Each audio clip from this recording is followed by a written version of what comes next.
માર્કશીટના સ્વરૂપમાં આવે છે અને ડિગ્રીના સ્વરૂપમાં આવે છે, એ આજના સમયમાં ઘટતું લાગે છે. શિક્ષણમાં અત્યારે જે બનાવો બની રહ્યા છે, એ તકલીફો હવે જુદી શરૂ થઈ છે. જેમ કે જ્યારે ધીરજ રાખવાની હોય ત્યારે ધીરજ નો રહે, એને લીધે અકસ્માત થાય છે. જ્યારે ઉતાવળ કરવાની હોય અને ત્યારે ધીરજ રાખીને બેઠા હોય, એની તકલીફો શરૂ થાય છે. જે ઉંમર ભણવાની હોય અને એમાં પ્રેમ શરૂ થાય,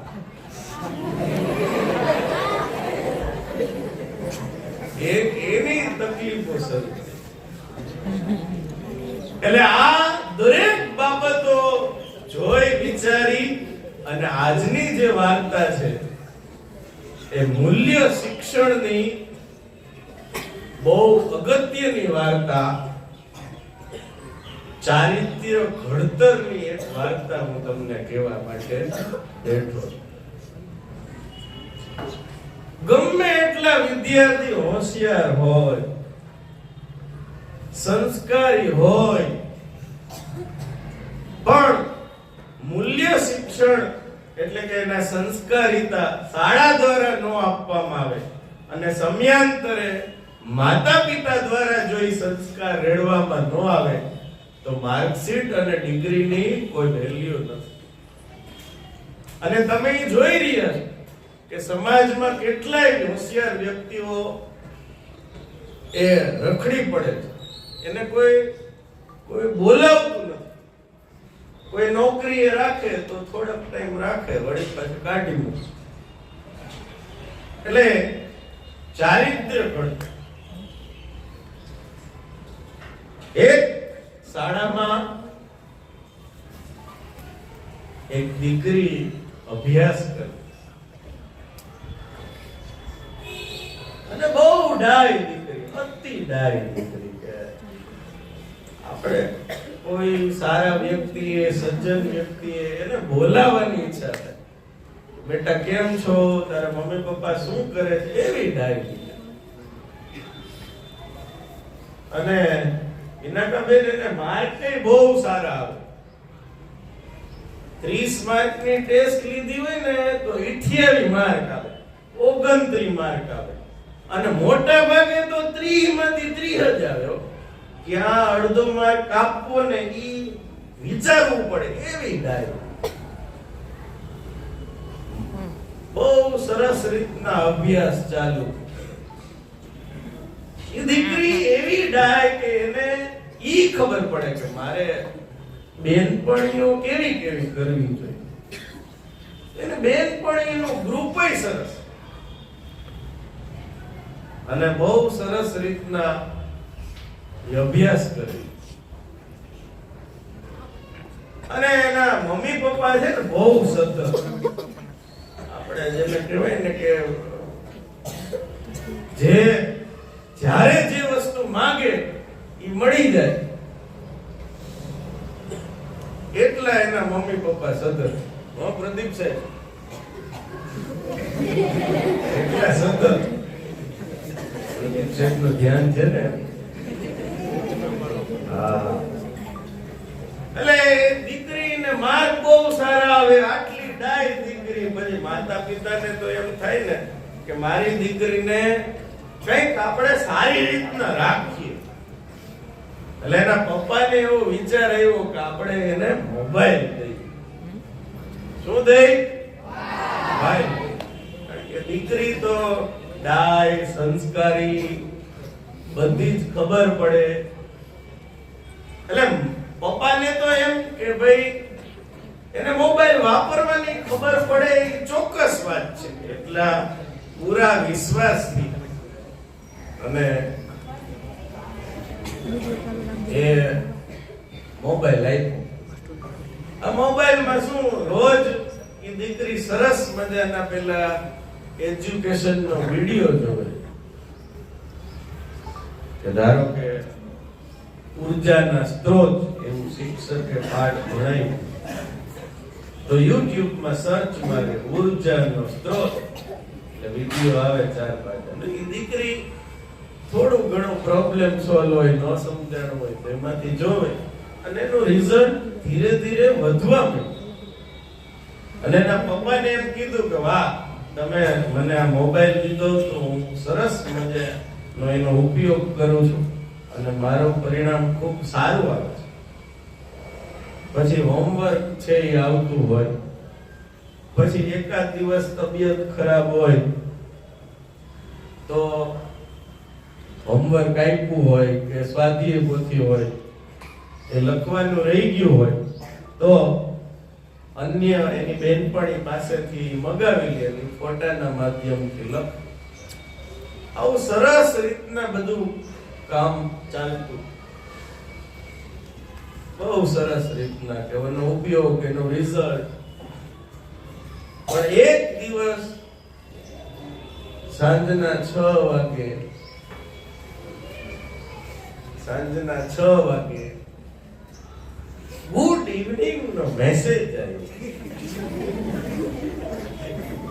ઘણે સમજી ગયો તો તાલી પાડો.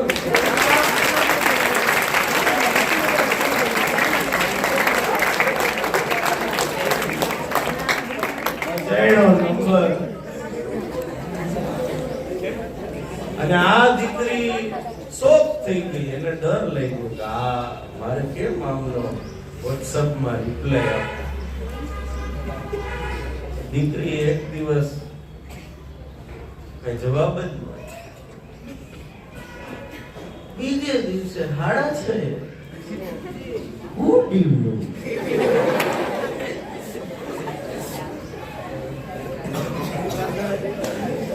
આ દીકરી બહુ મક્કમ કે આપણે મેસેજ નો આન્સર દેવો નથી.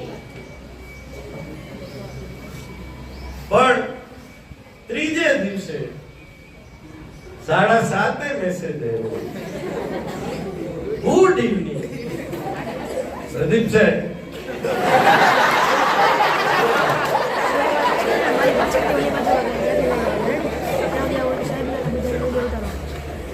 મેસેજ નો રિપ્લાય આ દીકરીએ નો આપ્યો, પણ સામેથી પ્રશ્ન આવ્યો કે હું તારો ક્લાસમેટ છું.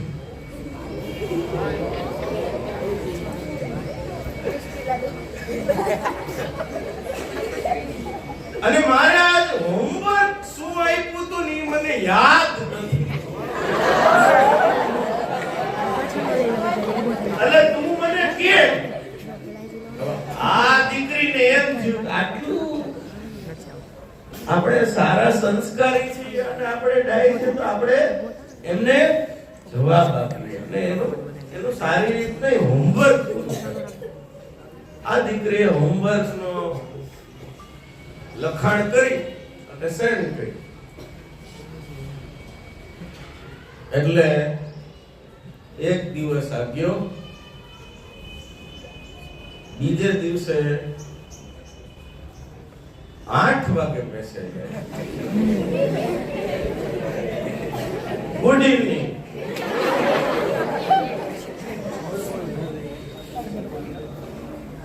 તે મને હોમવર્ક જે મોકલ્યું હતું એના માટે તારો ખૂબ ખૂબ આભાર.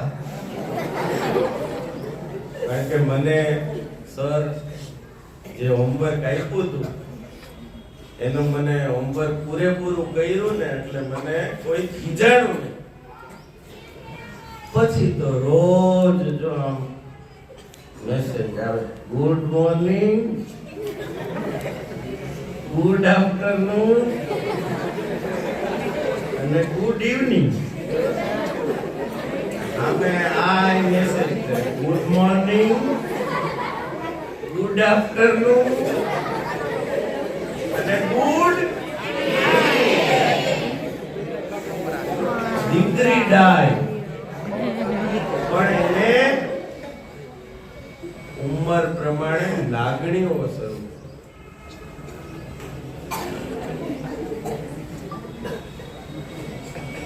એટલે ઓલા દીકરાએ કીધું કે તારો ફોટો મોકલ ને.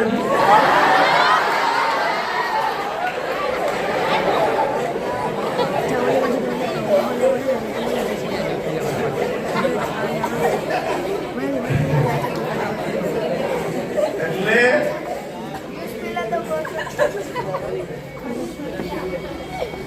દીકરી કે ફોટો નહીં મોકલું. તો કે તને વાંધો શું છે કે ફોટો તો મોકલો. હું તકલીફ ફોટામાં હું તકલીફ. ઓલી દીકરીએ ફોટો મોકલ્યો. વળી બીજે દીએ આજે કઈ જુદા કપડામાં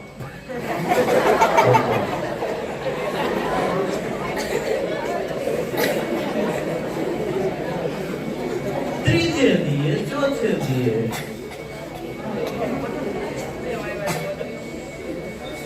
રોજ ફોટા નવા નવા આવે.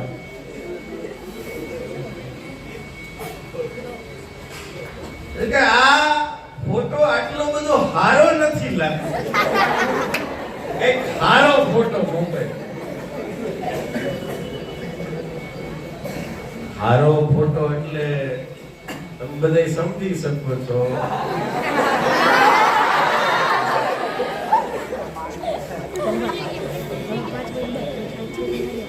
અને દીકરી એટલી સલવાતી ગઈ મૂંઝાતી ગઈ અને જેને કહેવાય કે તકલીફમાં પીડાતી ગઈ. એટલે એણે એવા બે ચાર ફોટા આ ફોટા મોકલ્યા પછી એ દીકરાને એવું થયું હવે મારા હાથમાં ઝાડ ફસાઈ ગઈ છે. જેમ માછીમાર છે ને પેલા ખોરાક નાખે અને પછી શું નાખે? મારે પેલા ખોરાક નાખ્યો, સારું વર્તન કર્યું, બધું હોમવર્ક માંગ્યું, સારી વાતો કરી અને પછી છેલ્લે આવા ફોટા સુધી પહોંચ્યા. અને ફોટાથી પછી બ્લેકમેલિંગ શરૂ કર્યું છોકરાએ કે હવે તું મને આ જગ્યાએ મળવા આવ.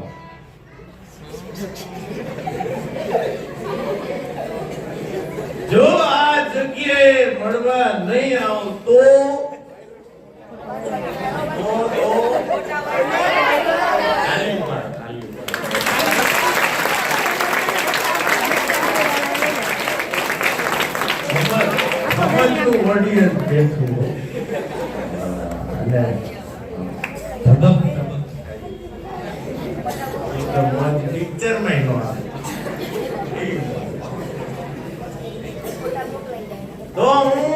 શેર કરી દઈશ આ ફોટાને, તારે આવવું જ પડશે.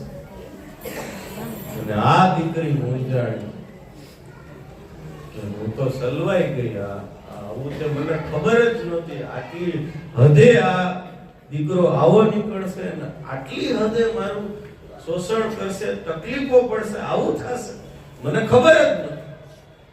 એની બેનપણી હતી. બેનપણી, મારે આ જરાક આવી રીતના મારાથી ભૂલ થઈ છે, શું કરવું? ઈ દીકરી એની બેનપણી દુખી થઈ કે ભાઈ આ તો અઘરી વાત છે. હું તો સાંભળી શકું પણ આપણે બે શું કરી શકીએ? કોને કેવું આ દુઃખ? એટલે બેનપણીએ કીધું તારા મમ્મીને કે ના, મારા મમ્મી તો એક ખાલી વાસણ પડે ને તોય શેરીમાં ફેરીએ. અને આવી ભૂલ હું કહું તો જીવવું કે મરવું?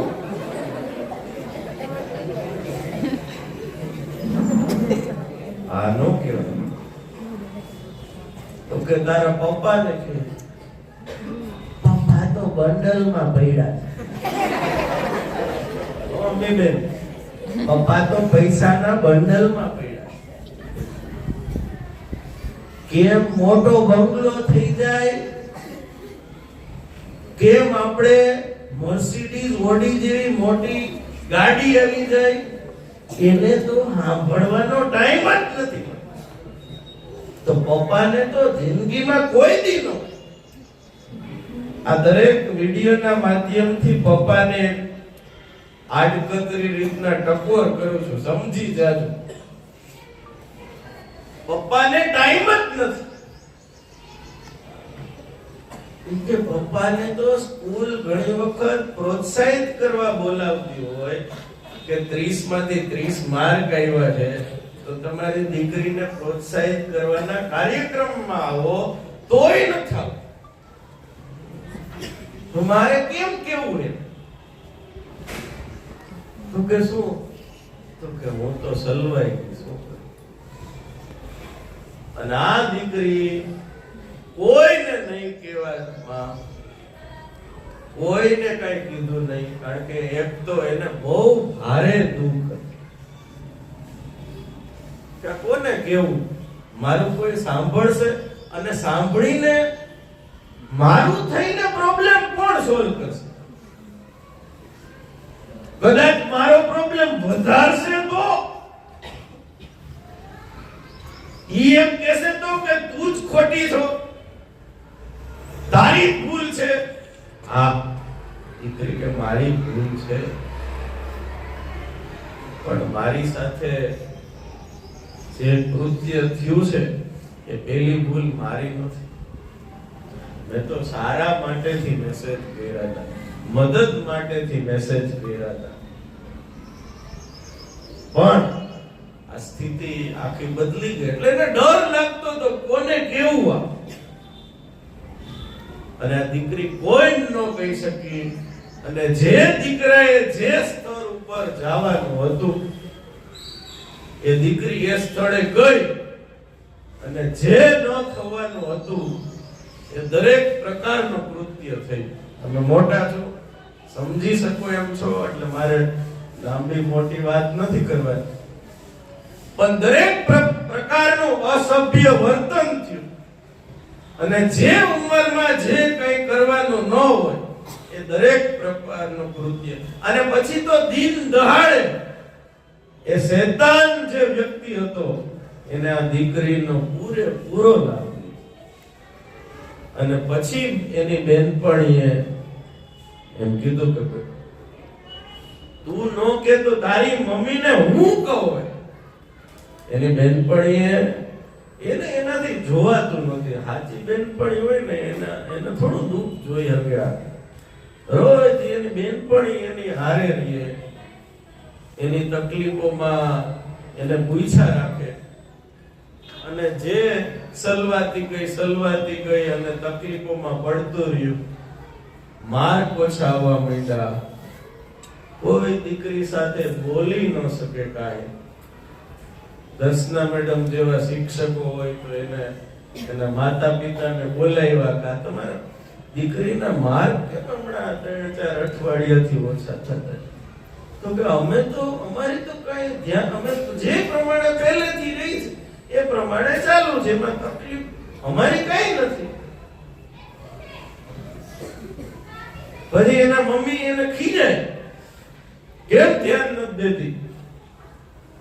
તને બધી જ વસ્તુ, મોબાઈલ લઈ દીધો તારા પપ્પાએ તને મોબાઈલ દીધો, ખાવા પીવાનું તું કે ત્યારે ફરવા લઈ જાય,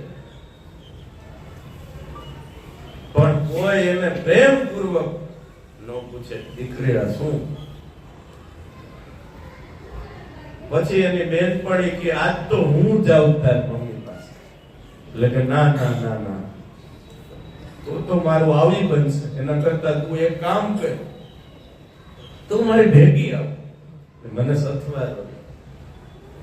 કઈ વાંધો નહીં, હું ભેગી આવું.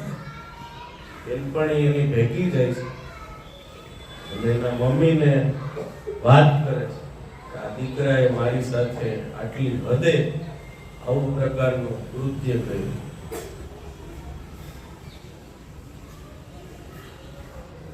તને મોબાઈલ એટલે દીધો તો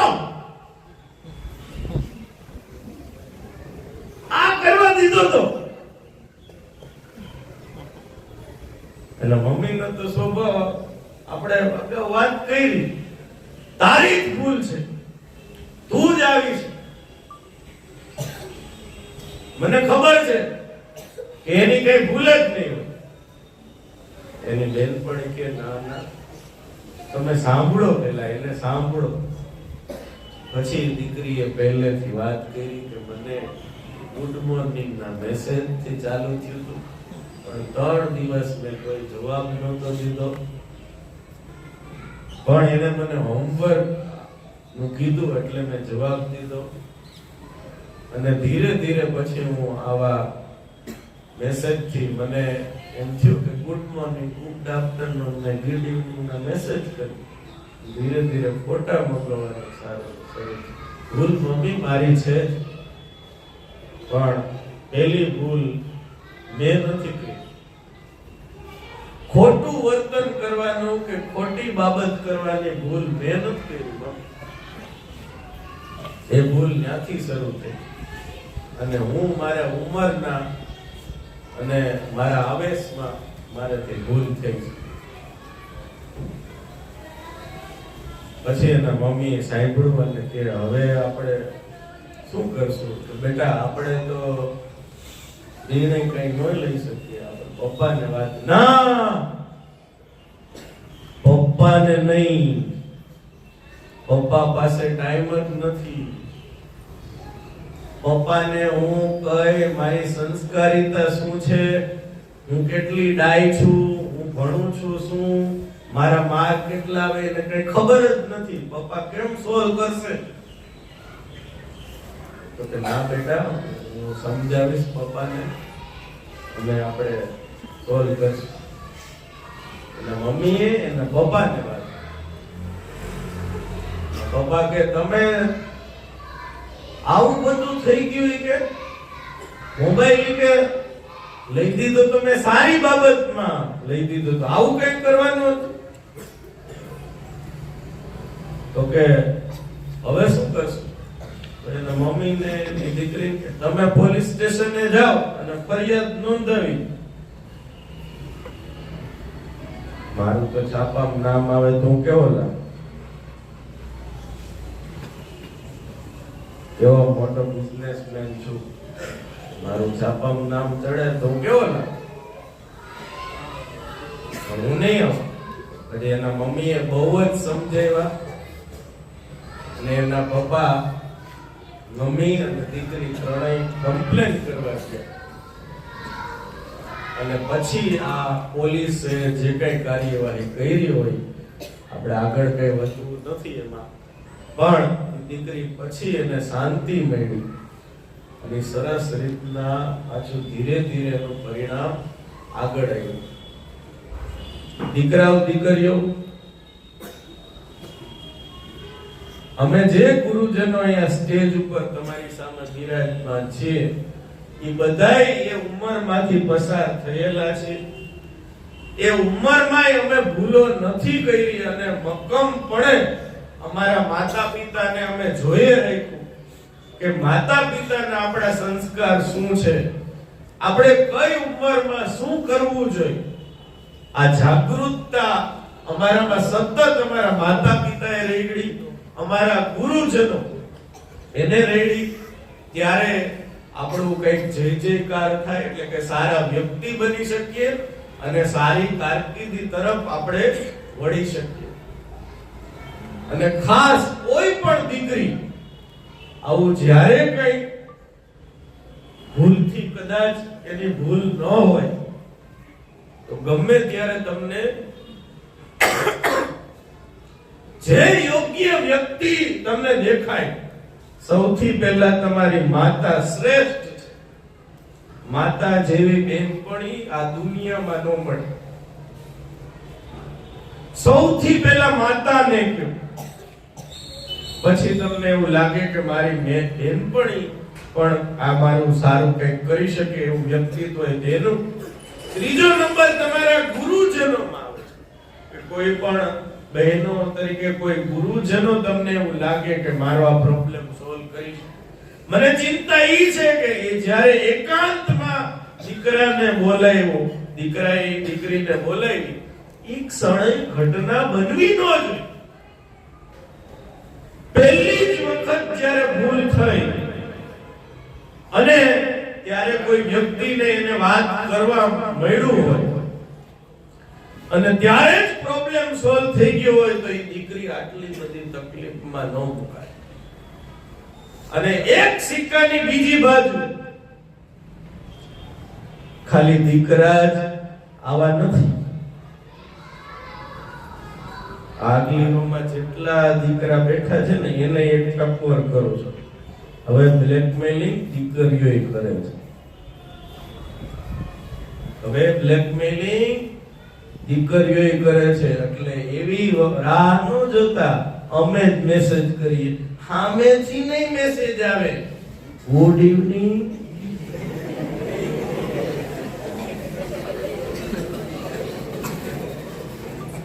આ વાર્તા ઉપરથી એવું જરાય હું સાબિત કરવા નથી માંગતો કે ખાલી દીકરાઓ જ બગડેલ છે. દીકરીઓ છે સમાજના, પણ થોડીક છે. થોડીક ને લીધે આપણે જે આપણું સમાજનું, રાષ્ટ્રનું ઘરેણું, રાષ્ટ્રની સંપત્તિ એ તમે બધાય છો. તમારે લીધે આ શાંતિપની સંસ્થા ઉજળી છે. અને આપણે બધાય આ રાષ્ટ્રના નિર્માણમાં લાગવાનું છે. કંઈક આપણા માતા પિતાનું સારું કરીએ, આપણા ઘરનું સારું કરીએ અને આ રાષ્ટ્રનું નિર્માણ વધુ સારું થાય એ માટે મક્કમ મને લાગી જાય અને એવી આવી જેવી પીડાઓ હોય એમાંથી દૂર રહી. ટેકનોલોજીનો ઉપયોગ બહુ મર્યાદિત કરીએ. એવા પ્રશ્નો આવે છે કે મને ટેવ પડી જાય, ખરાબ જોવાની ટેવ પડી ગઈ છે. તો મને એવું લાગે છે કે તમારી મમ્મી પપ્પાને આંખું બંધ કરીને અડધી મિનિટ જો. આવું જ્યારે એમ થાય ને અડધી મિનિટ જો કે એને મારી કેટલી તકલીફ બેઠી છે. અને અહીંયા સુધી એને તાવ આવતો તો, માથું દુખતું હતું, આ થતું હતું, તે થતું હતું. એને કેટલું આ ઉજાગરા કરી, કેટલી તકલીફો વેઠીને મારું આ જીવન સુધાર્યું છે. તો તમારી એક લબાડ જેવી આદત ન છોડી શકો. જે પોતપોતાની આવી કઈ ખરાબ આદત હોય એ આજ મક્કમ મને છોડજો. અને આ વાત જેટલી ગમી હોય એટલી તાલીઓથી અમે બેસો.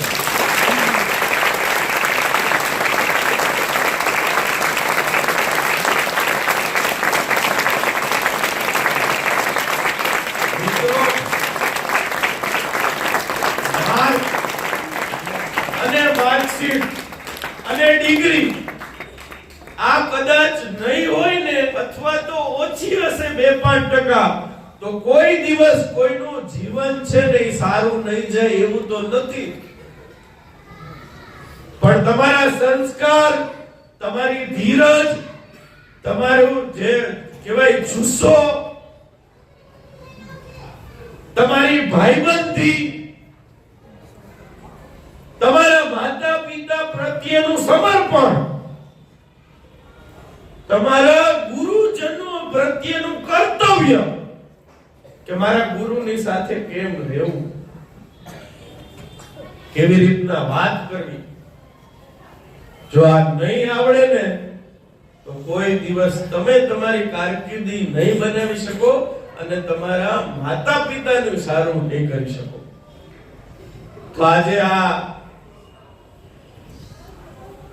ચારિત્ર્ય ઘડતરની હું વાત અહીંયા પૂર્ણ કરું છું. તમે બધાએ ખૂબ સરસ રીતના સાંભળો અને જે વાતમાં મોજ કરવાની હતી એમાં ખૂબ સરસ મોજ કરી. અને આ જે આંસુ જાય છે ને, હર્ષના આંસુ જાય છે કે હું મારા 400 જેટલા વિદ્યાર્થીઓને કંઈક સારું શીખડી શક્યો. અને રડવું હંમેશા એમાં એટલે નથી આવતું કે હું દુઃખી છું, મને આનંદ થાય કે મારા વિદ્યાર્થીને હું કંઈક આજ સારું શીખવી શકું. અને મને એ વાતનો આજ ગૌરવ છે કે ક્લાસરૂમ કરતા જે પાઠ અગત્યના કરતા આજે એવી તમે અગત્યની વાત તમે શીખા છો કે આ જીવનભર યાદ રાખજો કે આવી ભૂલ તમારાથી થવી ન જોઈએ. તમારા દ્વારા કોઈ વિદ્યાર્થીને કે વિદ્યાર્થીને આવી તકલીફમાં મૂકતા નહીં. અને આ વિડિયોને જેટલો બને એટલો શેર કરજો. ઘરે જઈને ફેસબુકમાં અને યુટ્યુબમાં આ વિડિયો હશે. તમને બધાને એવી આંગળી ચીંધું છે કે આપણી આ વાતથી કોઈ રાષ્ટ્રનો એક વિદ્યાર્થી કે વિદ્યાર્થીની ભૂલ કરતા અટકી જશે, અથવા તો ભૂલ કરેલી હશે અને એના માતા પિતાને કોઈને કહી દેશે ને, તો આજનો આ સમય છે ને મારો બહુ જ કિંમતી ગયો ને એવું ગણું છું. તમે બધાએ મને શાંતિથી સાંભળો એ બદલ તમારો ખૂબ ખૂબ આભાર. આપણે અહીંયા વાત પૂરી કરી. Thank you so much.